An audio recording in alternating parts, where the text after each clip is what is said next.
So there was this thing like, oh, you're in such a comfortable job. Why do you want to quit? Because public sector jobs are so good, and you are just there. Like no one wants to quit.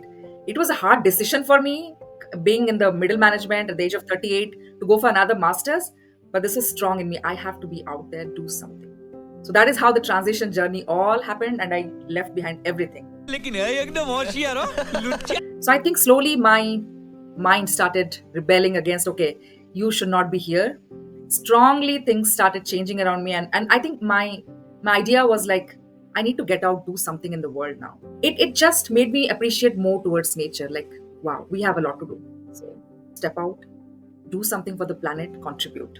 I dropped this bomb on my parents, I'm going to live, quit a government job.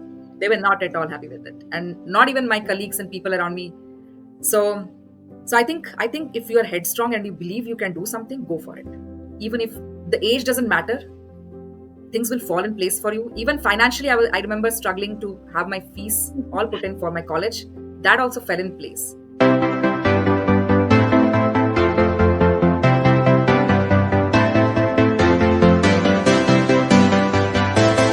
We have Nivedita here with us. She has done her master's at University of Michigan in environmental science, and she has done various lot of other things. She has been operations manager. She has been a finalist in IIM Bangalore's top circular economy business idea, and she has also been selected for the Women Startup Program by IIM Bangalore.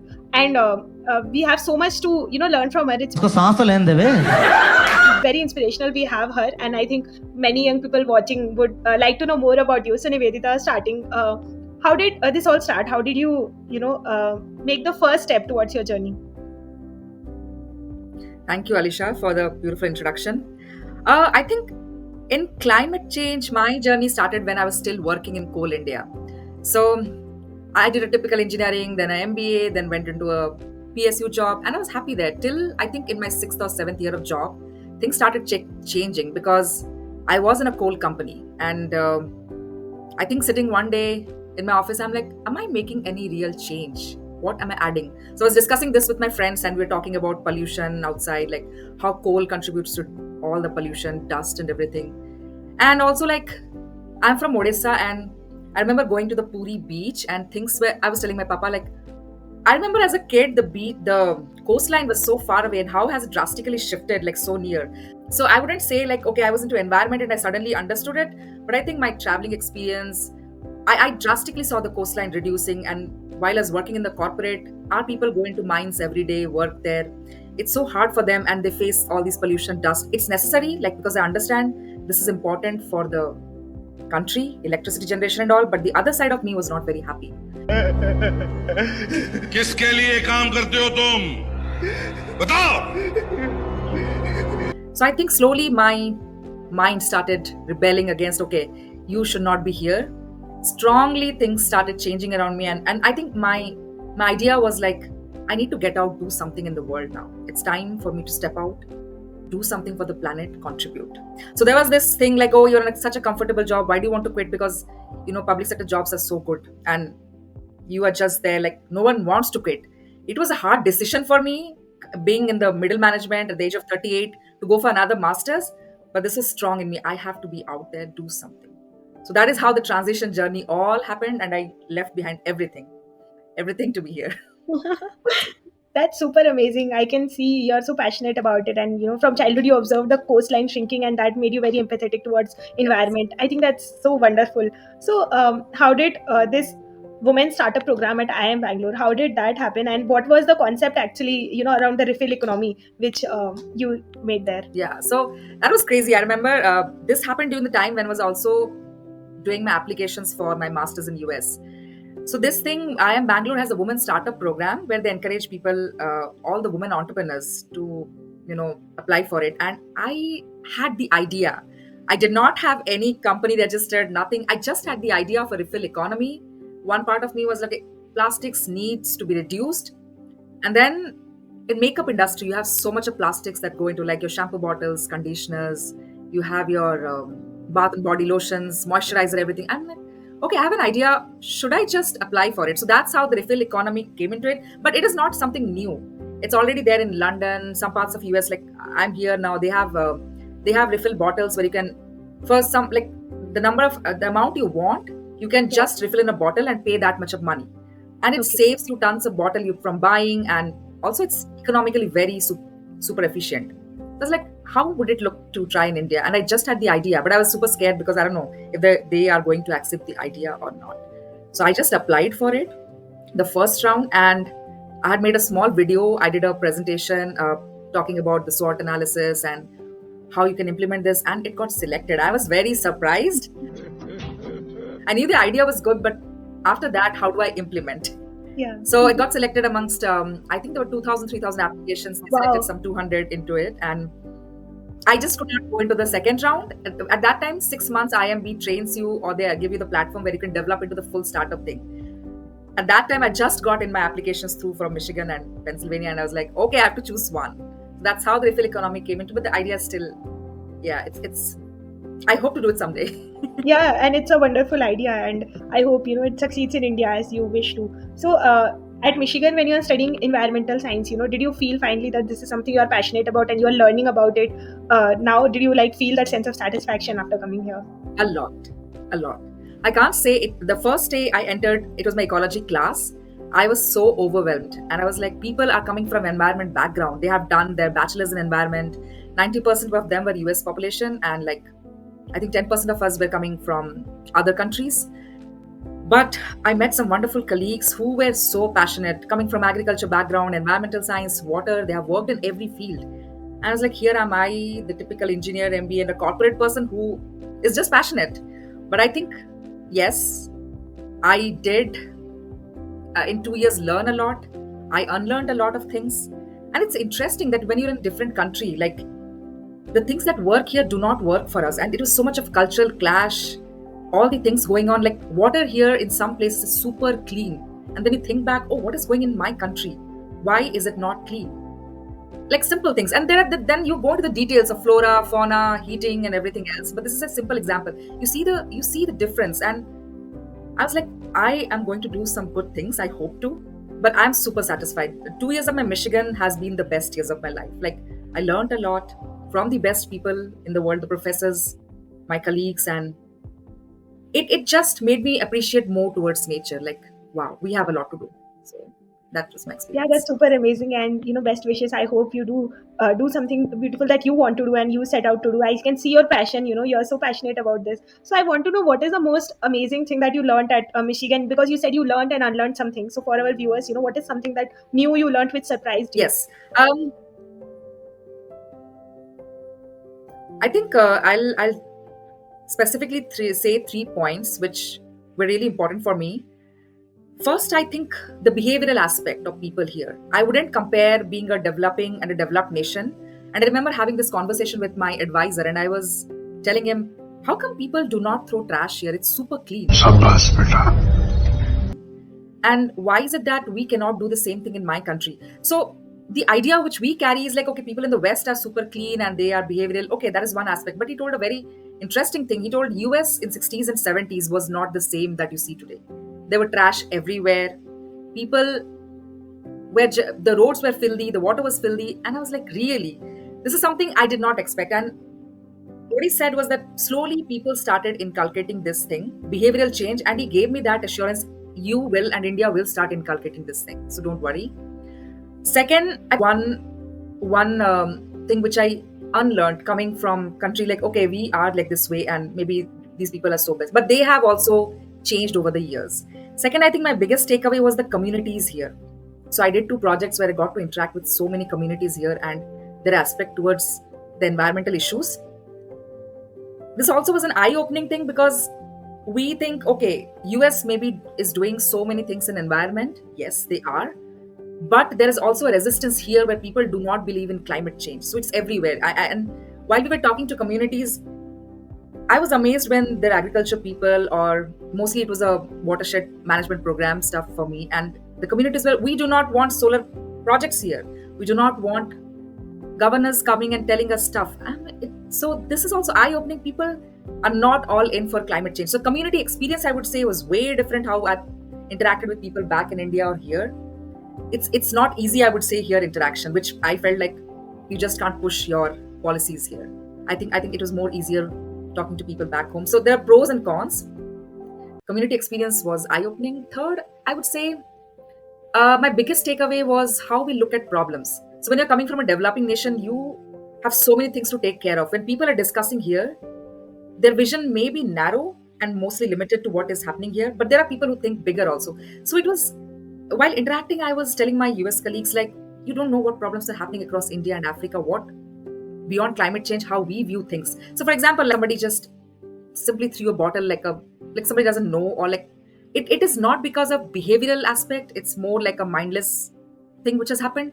But back in India, it will be more behavioral. So there is so much of, for example, different thinking that goes into, which sometimes I couldn't relate. I'm like, what are you even talking about? We समझ रहे हो समझ रहे हो आप don't know this stuff, or how can you be so narrow vision minded? So it's amazing when you sit with them and think about all the aspects. It's a takeaway. I think how to implement all these big research going on back home, but with a different view. Like with people, community is different there, policy is different there. This is my biggest takeaway. I think yes, that's how I'll sum it up. That's super amazing. The community engagement at the same time, implementing the research that you want to. So, on a similar line, you have also, Yes. done the student fellow at the Climate Reality Project. I got selected for the fellowship, and so the area which I am in, like right now, I'm in Ann Arbor. It comes under the county Washtenaw in US, in Michigan. So the county is actually planning to go carbon neutral in 2030. So our project was basically to understand how people perceive solar, or it's mostly on solar and renewables, and they're planning to set up solar plants in agriculture communities. Third is what can be the energy calculations, and how do we see after implementing solar how much of carbon dioxide emission is reducing. So our project was for 1 year, and that's where I said like the community interaction was there. So it included all financial, renewable, community aspect, and there was so much of learning. I went to all the meetings where people sitting and discussing and having their own views, such strong opinions about renewables, and such, being against, oh, we don't want this in our backyard. So that was all things. So the project is there, the report is all there, and I hope they are able to implement. I don't know, because with such strong belief of the farming community not to have solar in their land, it can be difficult to implement that. But I'm hoping they go for it. So I had quit my job in 2022 January, and I met some of my fellow climate enthusiasts in Rourkela, Shashmita and Naresh. So we were discussing, there's a Koel river in Rourkela, and I was sitting there, and it's filthy. It's really filthy. And I think I got super mad seeing it. I'm like, that something needs to be done. I had some time before coming to US, and that's the time when this Climate Warrior Network, it's not registered NGO, it's just a community of like-minded climate enthusiasts. We just started it. We ran a 50-day campaign on Twitter and social media websites from day 1 to day 50, educating people about the first condition of Koel River. Every Sunday, we used to go and talk to people there. I remember people were coming to throw so much of, especially plastics. Don't throw in water; it never degrades. So I remember sitting there, and there was a person who came with so much of books and all, and he was like, "Okay, this has to go into water." And I was fighting there for like 20 minutes. I was like, what is this idea of throwing books into water? You could give it to a small kid who can read it, like recycle. What's the purpose? He's like, no, these are books. Paper should go into water. And this is aspect I'm trying to say. It's so difficult to convince people. So that's 50-day campaign, contained everything. We ran campaigns, we sent petition, we called people for cleaning. We wrote to Rourkela Municipal Corporation. They came for cleaning the entire thing. But the end result, I would say, did create a small wave, like people started becoming conscious, but not a big impact. And then I wrote to Odisha Pollution Control Board, like something has to be done. And they did report back that there were like 4 or 5 lapses which were found. Like the sewage pipe was really old. The water which is going into it is not cleaned, and this is like coming to our houses. But nothing has been followed up. And I came here, so we had to unfortunately stop that campaign. So there are people who are still back in Rourkela, like they are part of this group, but we did other 2 things under this. We also started like going to schools. We went to DPS to talk to students about this. They were quite enthusiastic. And we also held a sustainability workshop with the youth. That was also good, but unfortunately things stopped because all the 3 people who started this moved into different directions. So yeah. I'm sure the awareness that you created has so Yes, many yes. ripple effects which we may not see now. And as you said, even the Odisha Pollution Control Board, they try to respond Thank back you. and do something. I hope that this continues. Pollution coming from pesticides, mostly nitrogen, phosphorus pollution. That was one thing which I think I didn't have agriculture background. It was new for me. So, and while talking to farmers here, when we try to understand, like doing interviews and all such stuffs, they have this notion that we need phosphorus, nitrogen, even if it pollutes, but I need this in my field. Why? Because I have to keep the pests away. So I think for me the biggest challenge was how do we break this barrier?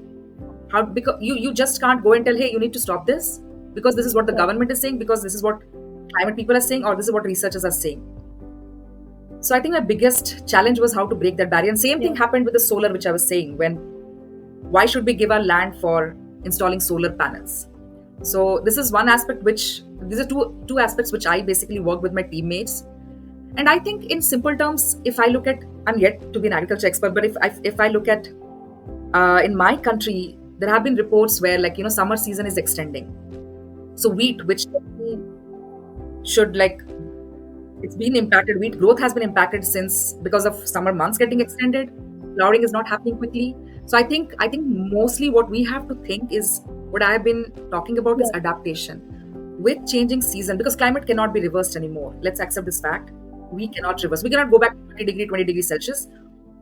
So in agriculture, we have to learn how to adapt to the newer technology. Right. Like with the growing increasing season of the summer, or like shortening winters or monsoon, we have to understand what crops can grow in which pattern. And like in my ecology class, when we were taught about like how Bill Gates is investing in crops that get adapted to more warmer world, you need more money, more technology, and to understand, okay, I have to think about how if I'm doing let's say the normal wheat which will not grow anymore in such warm climate, what other versions can I grow? But we have to understand the hybrid or genetic version may or may not be good. That's another story at all. So mostly I think adaptation is the key. Then we have to think about pesticides. That's and for farming community, as we see, they also need money. Like investments have to come in, technology has to come in to support them. And also this is what I understand from Indian perspective, and I hope that change is there. तू साला भोला दिखता है लेकिन है एकदम होशियार हो लुच्चा. That's really nice. I do hope it changes. And I think you mentioned some very good points, which was new Yes. learnings for me also.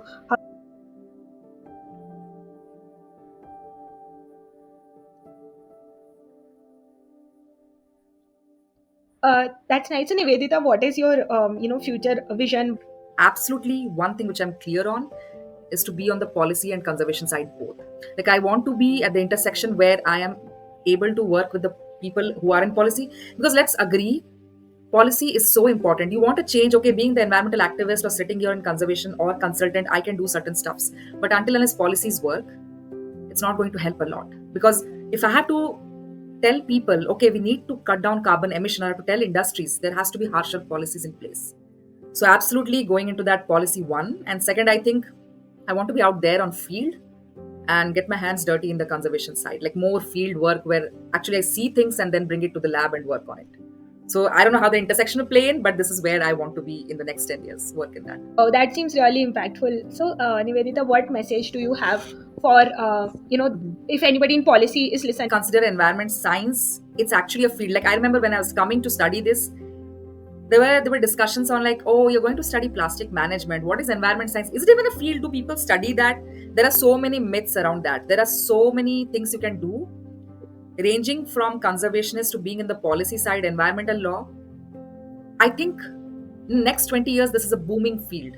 You need climate change people around, and we do not have experts in this field at all. Like very few. Even in my class, I think our batch was hardly 100 or 150 compared to engineers or other subjects being studied. So very small batch, impactful. So first of all, my message is, okay, there are so many myths surrounding climate change people who work in that. It's not activist field or it's not a plastic management. That's my second thing. I think we all each have to take small steps. I really think like I can't push what I feel to other people. Okay, like let's stop eating meat because it is contributing to carbon emission. But this is again a personal choice. So my second small, I think, request would be everyone to be little conscious about what you are using the resources. Like I think I was telling my friend, at least be selfish for a child who is, has like longer time to live in the next generation. If you use up all the water and other resources, what is left for them? So be selfish. छात्रों को राजनीति से दूर रहना चाहिए हैं? अबे पढ़ाई लिखाई में ध्यान लगाओ, आईएएस बनो और देश को संभालो. Second message: be selfish, at least for yourself. The earth is there; it's gonna stay, and that is there. But be selfish, utilize the resources. And for my field, I would say there's a lot of opportunities coming in. There are so many things you can do. It's amazing. I think policies are coming up slowly, and there's a lot of things we have to do. So absolutely, if you do not study environmental science, it's fine. But just do your little bit which you can contribute. Small steps. That my statement of purpose, which was very important, it actually portrayed my emotions. So this is my small tip. Like when schools here in US, they are going through your essay or resume. They want to see how authentic you are. You may or may not have a background. I did not have. Like I just, like 6 or 7 months, I had to build something in that front. But they want to see, are you really hoping to make that change? And this has to be reflected in your essay, whichever school you have to apply. So transition is fine. I entirely transitioned from a field to another field, but be authentic and tell your plans for the next 10 years. That's what strikes with them. And a simple thing, when I was writing my essay, I was telling my mentor, okay, this doesn't have catchy language and phrase. It's so simple, but it was there from my heart. My first paragraph was so simple, it just spoke my story. And that's how it is. So yeah, you have the exams and essays, but be authentic. And I think in this 2 years, when I was sitting with my younger colleagues who just have come from undergraduation and I've come from a background of corporate, it is so different the way they think and I think. And it was beautiful to learn from them. And they also were like, oh, this is side we don't know. So it's okay. Just be authentic, and we get intimidated at some point of time, but it's okay. वाह क्या scene है.